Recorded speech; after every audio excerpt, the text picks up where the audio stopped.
Olá, meu amado, meu querido, minha querida, graça e a paz do nosso Senhor Jesus Cristo, amém? Queridos, esse vídeo aqui é para atender a um propósito do nosso Ministério de Ensino, dirigido pela irmã Neinha, né, onde ela propôs à igreja a leitura das Escrituras Sagradas, né? Então eu estou aqui para dar umas dicas para vocês, assim como outros irmãos mais tarde também vão postar outros vídeos aí, com a intenção de estimular, né? Na verdade, estimular o nosso povo a buscar mais a leitura da Palavra de Deus. Tanto é que ela buscou, junto à Sociedade Bíblica do Brasil, um esquema, uma forma, né, proposta de semanalmente você ler livros, capítulos, versículos de uma maneira muito interessante que facilita a sua compreensão. Bom, eu diria para você que é cristão já pode entender, né, a importância que tem a palavra de Deus para cada um de nós. Mas para você que talvez ainda não esteja habituado, talvez você ainda não tenha tido contato, talvez nunca tenha sido estimulado, talvez você tenha até dúvidas com relação à palavra de Deus, eu vou dizer para você o seguinte: realmente quando a gente começa a ler as Escrituras, sabe, quando você nunca viu principalmente, e você se propõe a isso, é uma leitura, uma literatura que realmente é árida, ela é difícil, ela tem muitos pontos, né, que você não entende de uma maneira rápida e única, né, por mais que você se esforce.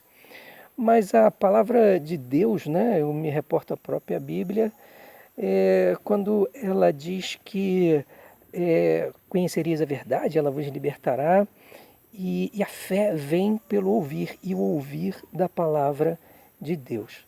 Nós cremos, né, os crentes acreditam, nós temos fé nisso, de que toda a Bíblia, toda a Escritura, né, ela é inspirada por Deus, porque é isso que diz lá na segunda carta de Paulo a Timóteo, né, no versículo 16, se eu não me engano, do capítulo 3, quando ele diz assim: toda a Escritura é útil para ensinar, para repreender e para formar na justiça. Então a gente já tem mais ou menos isso aí por hábito.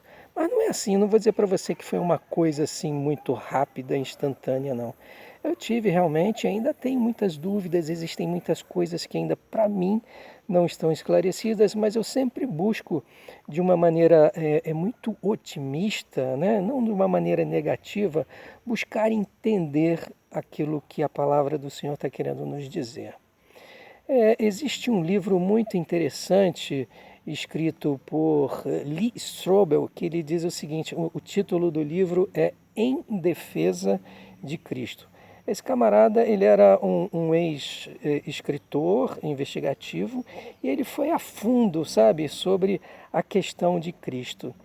E eu, particularmente, né, assim, o que me fez acreditar na palavra de Deus como sendo inspirada por Deus? Existem muitos argumentos, existem muitas coisas, né, muitos milagres, muitas evidências arqueológicas, científicas, etc. Mas eu particularmente, eu estou falando do Fábio, né?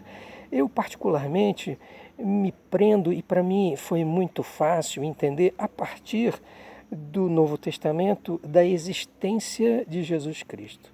Não apenas da existência do homem histórico, Cristo, mas também do homem fé, do homem Deus, Jesus Cristo. Porque é inegável as evidências científicas, arqueológicas, literárias a respeito da existência de Jesus Cristo na sua época e do seu ministério, que durou cerca de 3 anos.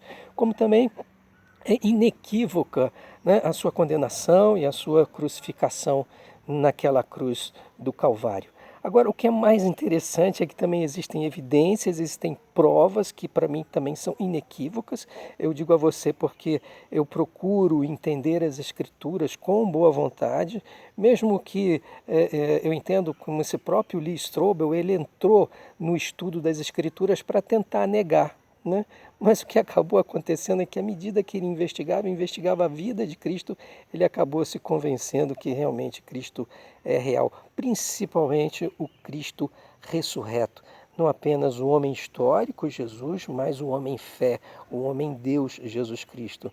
Haja vista inúmeras evidências, as principais delas são as testemunhas de mais de 500 pessoas que tiveram oportunidade de ver, de conversar, de ouvir Jesus Cristo falar depois de condenado, depois de morto e ressurreto 3 dias depois. E ainda mais, ele passou cerca de 40 dias junto com os seus discípulos e mais uma porção de gente.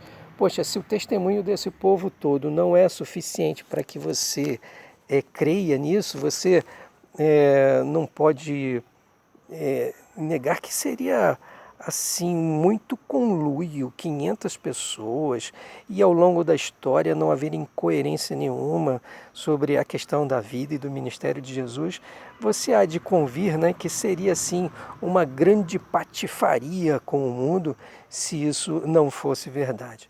Então, meus amados, eu prefiro crer, né, já que as evidências me mostram que Jesus realmente viveu, foi um homem, viveu, teve o seu ministério, morreu e ressuscitou. Isso para mim foi o suficiente para crer na Bíblia como um todo. E como disse a palavra, toda a escritura ela é importante para ensinar. E quando você lê, meu querido, quando você lê a Bíblia, acreditando que ela foi realmente inspirada por Deus, foi escrita por homem sim, você vai ver que ela tem uma relevância importantíssima na sua vida, na vida do seu próximo. A Bíblia como um todo, sabe, ela é uma grande revelação do próprio Deus, de quem é o homem e do seu propósito para com ele. Então Deus planejou tudo tão bonitinho, tão perfeito, que é impossível você não ficar maravilhado com a leitura das Escrituras Sagradas. Ainda mais quando ele propõe, ele diz que ali é a sua palavra, é a sua vontade para o homem. Amém, queridos? Eu costumo dizer, e eu já tive a oportunidade de falar isso à igreja algumas vezes, que o que seria de nós, né, se você não teria curiosidade de saber, né, pelo menos, o que o ser, o que o ente mais inteligente, mais poderoso de todo o universo tem para falar para você. Você seria, no mínimo, um tolo se não quisesse saber o que essa pessoa tem para te dizer. Então, meu amado, se você ficou curioso, pega essa dica aí da Neinha, que ela pegou aí uma dica também da Sociedade Bíblica, que ajuda a gente a ler as passagens da Bíblia, compreendê-la, né, como um todo e ter como um verdadeiro manual de vida, que é essa coisa fantástica que é a palavra de Deus. Amém, meus queridos? Ficam com Deus, um grande abraço, Deus os abençoe e nos vemos aí num próximo vídeo. Até mais.